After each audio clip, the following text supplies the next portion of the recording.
Hey everyone, tonight we're diving into the absolutely exhausting reality of life as an Egyptian pharaoh. From wedding your own sister to being held accountable for sunrise, plus constantly testing your wine for deadly toxins. So before you settle in, take a moment to hit that like button and subscribe, but only if you genuinely enjoy the content I create here. And drop a comment letting me know where you're watching from and what time it is where you are. It's always amazing to see who's joining us from around the globe. Now, dim those lights, maybe switch on a fan for that gentle background hum, and let's journey together into tonight's story.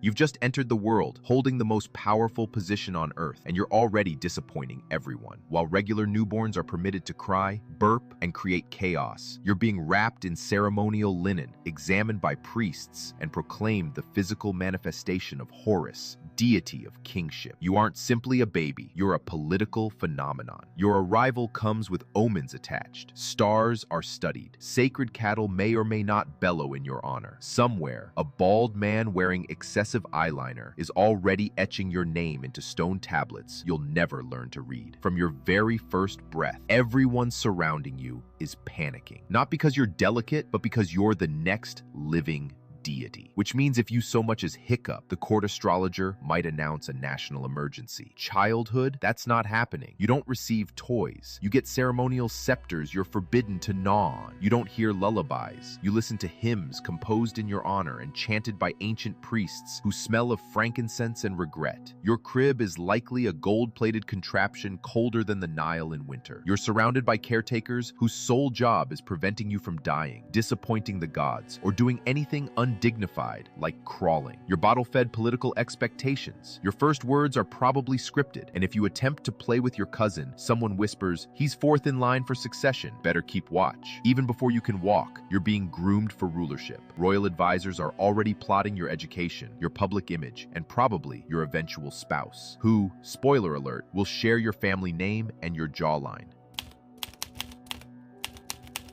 If you imagine being born a living god came with benefits like skipping lessons or spending mornings feeding ducks by the Nile, think again. As a young pharaoh in training, your schedule makes modern CEOs appear underemployed. Your day begins early, stars still visible, priests already chanting. You're awakened not by a gentle caretaker, but by a steward holding a golden tablet outlining today's duties. And no, take a nap isn't listed. First lesson, reading and writing hieroglyphs. These aren't ordinary letters. They're tiny pictures of birds, eyes, and upside-down loaves that somehow form entire governmental policies. One incorrect doodle, and you've accidentally condemned someone to eternal suffering. Then comes religious instruction. You're quizzed on the sacred names of deities, the proper method of blessing a cucumber, and how many times to blink during an offering. Mess up, and a priest glares at you like you just sneezed on Ra himself. You also study mathematics, not for doing taxes, but for building monuments. You learn geometry, not for entertainment, but because someday someone will ask how to stack 2.3 million limestone blocks into a perfect triangle without accidentally creating a leaning pyramid. And don't forget public speaking. You'll need to address crowds that believe you control the weather. There's no improvising when your words might be interpreted as divine commandments. Say the wrong thing, and suddenly grain prices collapse. Military strategy comes next. You're 10 years old. You've never thrown a rock in anger, but now you're expected to understand battlefield formations,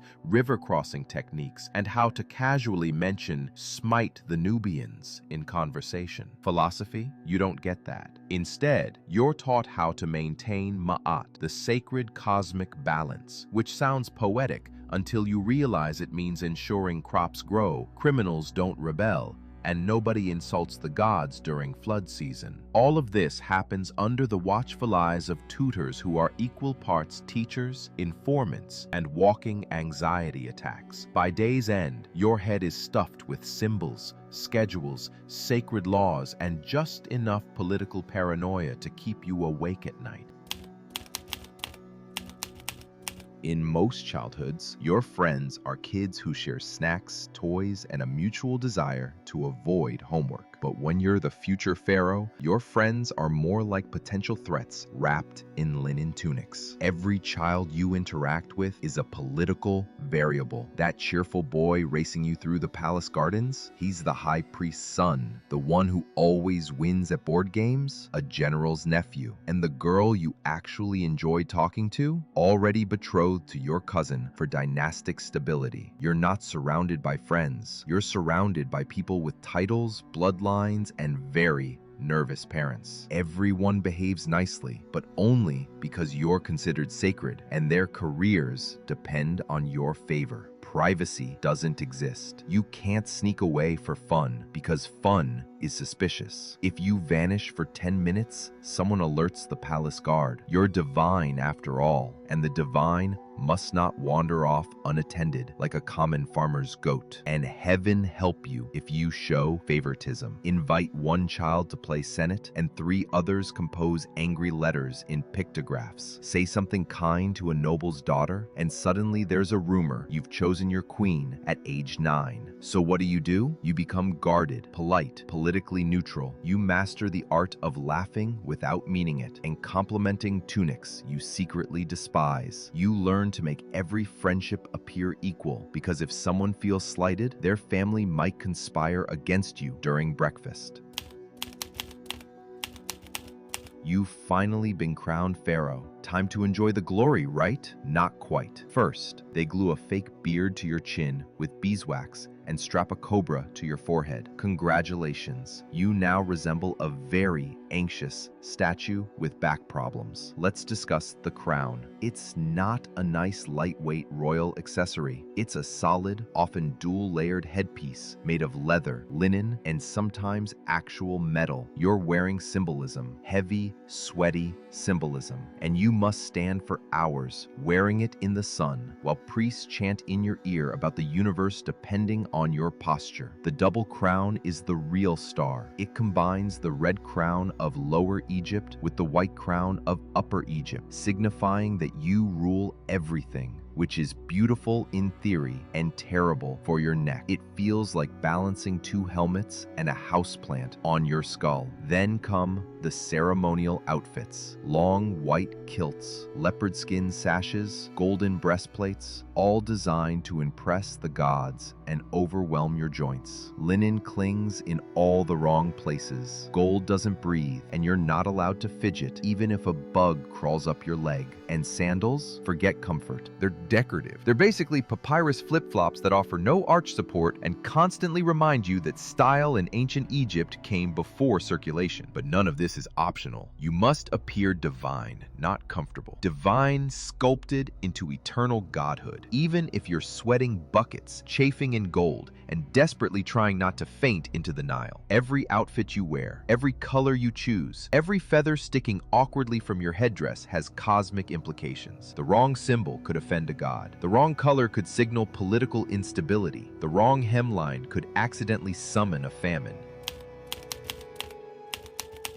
Being Pharaoh came with unlimited power and unlimited blame. You were worshipped as a living god, sure, but the moment something went wrong, the entire kingdom looked straight at you like you'd personally unplugged the Nile. Too much rain? Clearly, Pharaoh is unbalanced. Not enough rain? The gods must be punishing Pharaoh. Crops failing? That's your fault too. And if someone stubbed their toe on a temple step, well, that's probably because you angered Bastet by sneezing the wrong way during last week's ritual. You were head of state, head of religion, and head of cosmic maintenance. If the sun didn't rise properly, people didn't assume bad weather. They assumed you forgot to pray hard enough. You had one job: keep the universe running smoothly. You also had no idea how to actually do that. And because of your divine status, you couldn't admit ignorance. I don't know why there's a plague of frogs wasn't a valid response. You had to either pretend you had a plan or make up a ritual on the spot and act like you meant to do it all along. Even your dreams were public property. If you had a nightmare, your court astrologers would gather, scribble furiously, and probably declare that a new temple needed to be built immediately to protect Egypt from your subconscious. Got a headache? That's a national omen. Woke up late? An official scribe notes it down as a possible sign of apocalyptic imbalance. One sneeze too many, and a goat gets sacrificed just to be safe.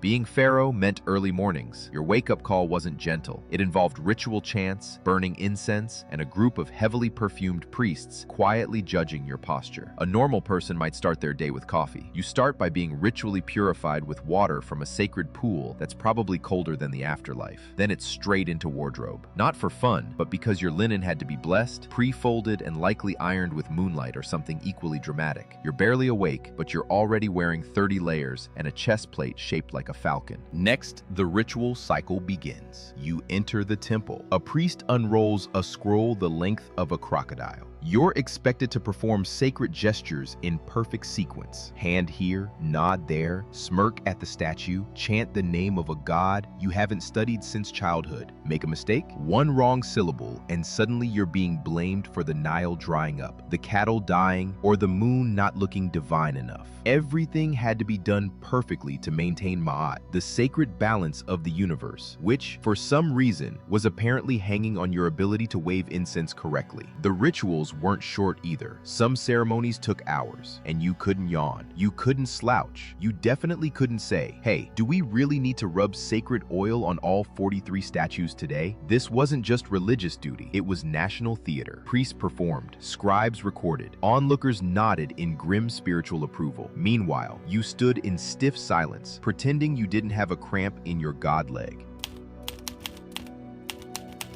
As Pharaoh, you were the most powerful figure in the kingdom, and that meant every single person around you was either pretending to love you or calculating how to replace you. Your guards, loyal. Yes, until someone offered them enough gold, goats, or spiritual favors. Your advisors, always smiling, always nodding, always accidentally reminding you that your cousin is very popular with the military. Even your cupbearer was suspiciously enthusiastic about bringing you drinks, like he wanted you to notice how not poisoned they were.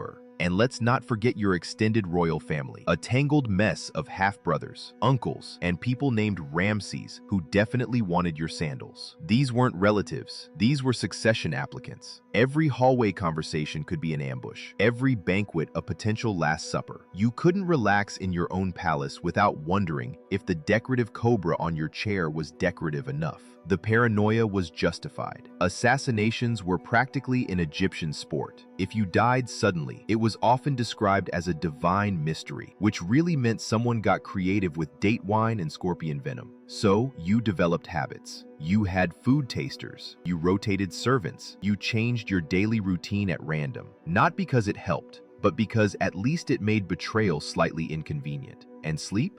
Good luck. You rested in a guarded room with triple locked doors, a ceremonial dagger under your pillow, and a guard you only half trusted standing at the entrance, practicing his best "I didn't do it" face.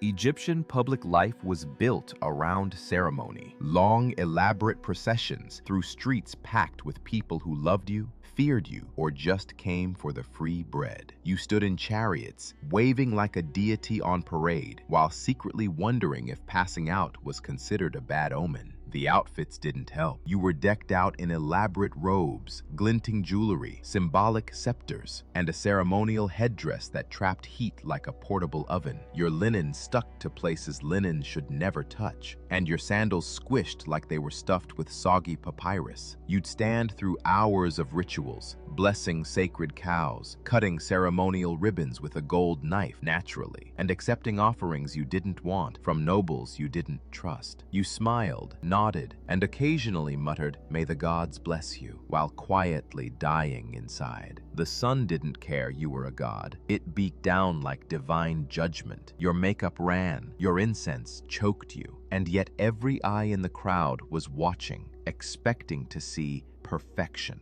not heat stroke in a leopard skin sash. And if you did falter, if you looked tired or annoyed, or God forbid slightly human, the rumors would start. Pharaoh is displeased. Pharaoh is weak. The heavens are shaking. You miss one ceremonial goose blessing, and suddenly people are whispering about drought. Even the festivals, which sound like fun, were just more work. You had to attend banquets where you couldn't eat, dances where you couldn't move, and religious plays where you played yourself and still didn't get a speaking part. On the surface, you were Pharaoh, Horus on earth, lord of the two lands, divine ruler of all things Nile adjacent. But behind that glittering facade stood an even more powerful force, the priests. You see, the temples weren't just for praying. They were banks, farms, schools, libraries, tax offices, and in all likelihood, the ancient Egyptian equivalent of data centers. The priesthood controlled grain, land, gold, public opinion, and metaphysical guilt, which meant that while you wore the crown, they held the ledgers. Every temple was a kingdom within your kingdom, and its high priest was its CEO. These weren't harmless old men humming hymns. They were political tacticians in robes, fluent in astrology, bookkeeping, and subtle blackmail. They managed the gods, the festivals, the omens, and more importantly, your public image. If you sneezed on a feast day, they could interpret it as divine disapproval. If you wore the wrong color sash, that might mean Ra was sad, and suddenly the barley riots start. And yet you had to work with them. Without the priests, your divinity could vanish overnight. All it took was one new prophecy carved into a temple wall, and poof, the gods have chosen another. Worse, the temples were tax exempt. They hoarded wealth with holy immunity. Meanwhile, your treasury struggled to stay full unless you started a war, sold grain, or shook down a merchant caravan. The priests had golden statues of jackals with better retirement plans than your military generals. But the worst part, they pretended to serve you. Pharaoh, we live only to uphold your divine will, they'd say, while quietly diverting resources, managing spies, and advising your enemies to try prayer and also treason. In most families, drama means someone forgot a birthday or made a snide comment at dinner. In yours, it meant conspiracy, palace coups, and the occasional accidental crocodile pit incident. Because as Pharaoh, your biggest threat wasn't some foreign army, it was your own bloodline. You were raised in a palace full of siblings, cousins, uncles, and half-uncles who all believed they should be sitting on your throne. Some were ambitious, some were delusional, all of them were dangerous. Succession was a nightmare. Egypt didn't have a firstborn gets everything rule. It was more like whoever survives the most assassination attempts and secures priestly approval wins. Half the court spent their time trying to guess which of your sons might become the next pharaoh, and the other half tried to make sure it wasn't the wrong one. Your own children were groomed like racehorses. Each had factions, tutors, spies, and mothers whispering bedtime stories about how the gods always choose the most handsome heir. Meanwhile, your brothers and uncles weren't content with being royal background characters. Every one of them had at least one general on speed dial and a disturbing familiarity with accidental staircase tumbles. And of course, there were the queens. Yes, plural. You had multiple wives, often all living under the same roof, forming alliances and rivalries with the precision of political chess masters. One wrong glance at the wrong royal woman, and suddenly the kitchen staff is quietly replacing your wine taster.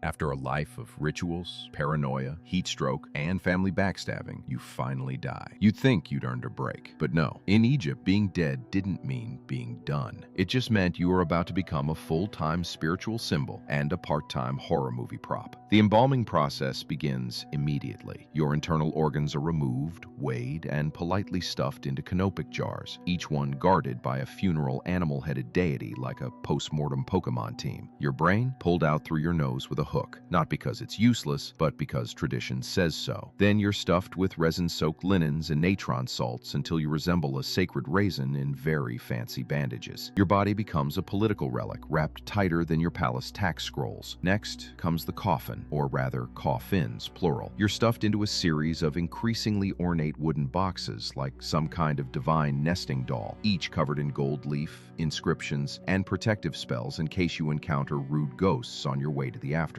But the real showstopper? The tomb. You've spent half your life and half the kingdom's GDP constructing a mausoleum designed to scream immortality. Walls covered in instructions, prayers, and awkwardly drawn images of you smiting enemies who definitely aren't going to bother you in the afterlife. Unfortunately, your tomb also screams, "Please rob me." Despite curses, guards, and architectural misdirection, most pharaohs' tombs were looted within decades, sometimes hours, of being sealed. So while your priests were chanting prayers over your eternal spirit, local criminals were sprinting off with your gold-plated footrest. But the worst part? If your name is forgotten, if your tomb is defaced, or if your mummified body ends up in a museum gift shop 3,000 years later, you don't get to enjoy the afterlife at all. That's right, one bureaucratic oversight, and you're stuck haunting some poor archaeologist forever. You might have been king in life, but in death, you're museum bait, political currency, or a cautionary tale carved into limestone. And you haven't even reached the judgment hall yet. For someone marketed as a divine being, you sure spent a lot of time in mortal danger. Being Pharaoh wasn't just about building temples and posing for statues. No, it also meant leading armies personally, as in, grab your war chariot, strap on a bronze sword, and go smite some foreigners before breakfast. Your generals made the plans, the scribes wrote the propaganda, but you had to show up and pretend you weren't terrified, because divine authority only worked if people saw you physically leading the charge, even if you had absolutely no idea how to hold a spear without looking like you were trying to pick up laundry. And forget hiding in a tent like some medieval king. You were expected to ride at the front of the formation, waving a ceremonial axe and shouting your divine catchphrase, usually something like, "The gods will crush you,"